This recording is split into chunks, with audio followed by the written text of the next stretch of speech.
LifeLock, how can I help?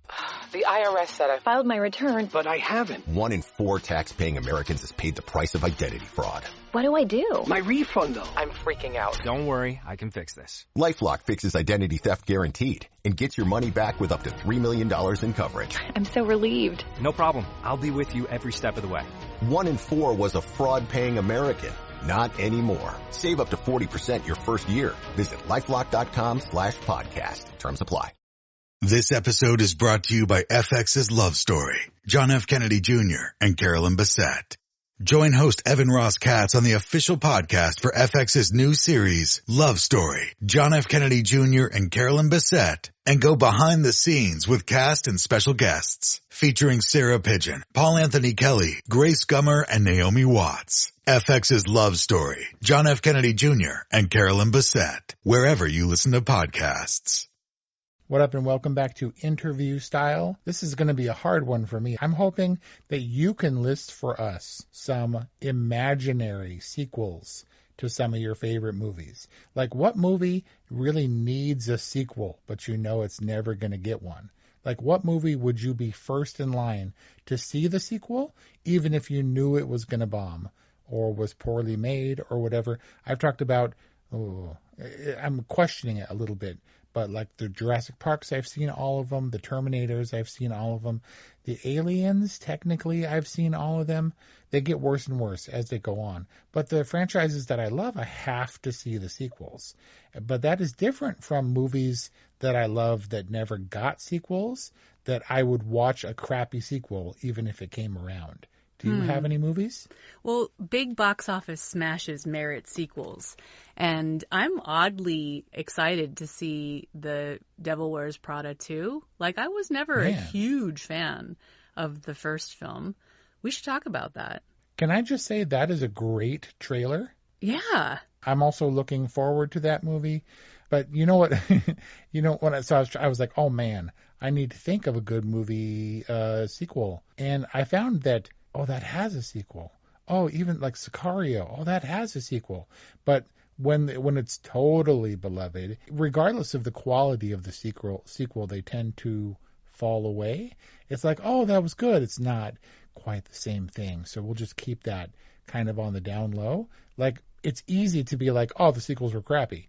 But if you get something like The Shining, which stands as a pillar of quality horror entertainment, and then you have Dr. Sleep, which was also a good movie, a sequel for sure.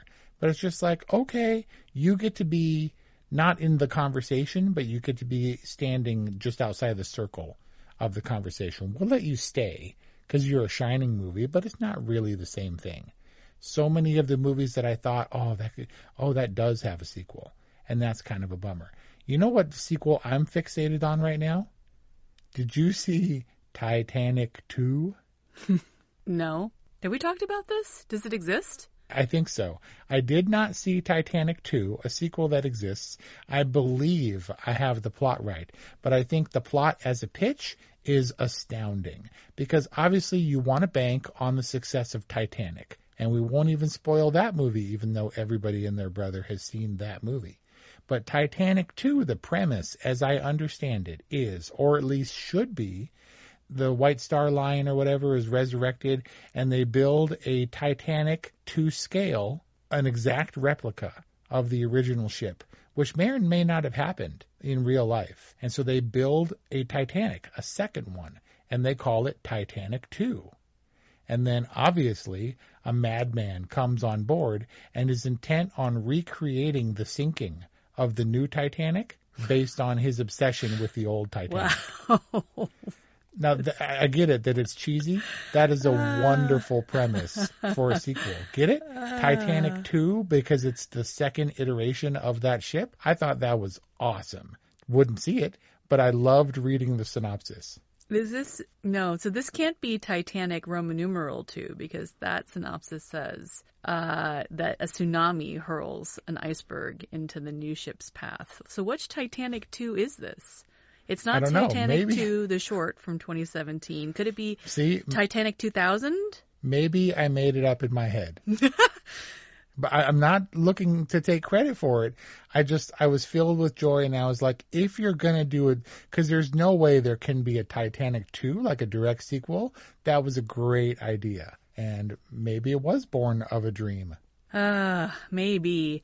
Your prompt, though, was talking about unnecessary sequels. Yeah, just the idea that they're all kind of unnecessary in the face of great movies where you can't possibly measure up. No, and see, that's the thing. And yet there are sequels that do, like Alien and Aliens, are discussions for which are available at orwhatevermovies.com or wherever you get podcasts. I think the unnecessary qualifier suggests to me that the story, as was originally told, is complete. And I can't think of a movie more so that to be the case than best movie of all time according to IMDb, user reviews, The Shawshank Redemption. What would a Shawshank Redemption sequel look like? Would it be like Their Adventures in Zihuatanejo? Spoiler? Yeah, well, I think if you're forcing my hand, it wouldn't be in Shawshank Prison. It would be the fallout surrounding the escape. Ooh, spoiler of the Shawshank Redemption.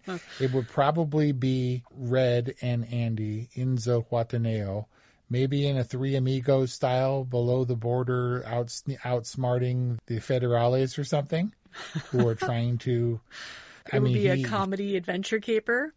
No, not quite. But just, they're basically in prison because they're hiding. And they are forced to, but it's a prison of their making. They understand hiding out in some little town or something, and the authorities are all over the place. What are we going to do? It's like being confined in the cell, but they have their means and their tunnels, of course, to get around. And ultimately how they outwit, or draw the police away from their little hamlet in order to survive and live happy, retired lives. I don't know. You're putting me on the spot. That sounds like the plot for Rambo Last Blood. I don't know about you, but I would get in line to see The Golden Child Part 2, or maybe Golden Children. The Golden Teenager. Come on, Eddie Murphy. Oh, man. They're going back. What was the just announced sequel that I was like, oh, come on? Beverly Hills Cop Axel Foley 2? No, boy. I wonder if that's happening. I don't think it was, I don't think it was Eddie Murphy.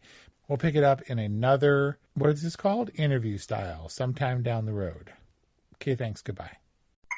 Hey, what's happening out there, everybody? This is Lawrence Ross, and I'd like to tell you a little bit about my podcast, The Lawrence Ross Show. Egomaniac. It's a 2-hour weekly exploration into my mind. I also do sketches, celebrity impersonations. You're out of order! And I also do song parodies. Not too shabby for a blind guy. Not only are you visually impaired, but you are geographically impaired. New episodes are released every Friday. Check it out on your favorite podcasting platform, or listen to it here on Society 13 on Electrocast. Hey guys, it's Miriam Love here, and I want to share something very special with you. Check out my new release, All In, the Spanish remixes, out now on Electrocast Records. And always remember, be love, share love, all love.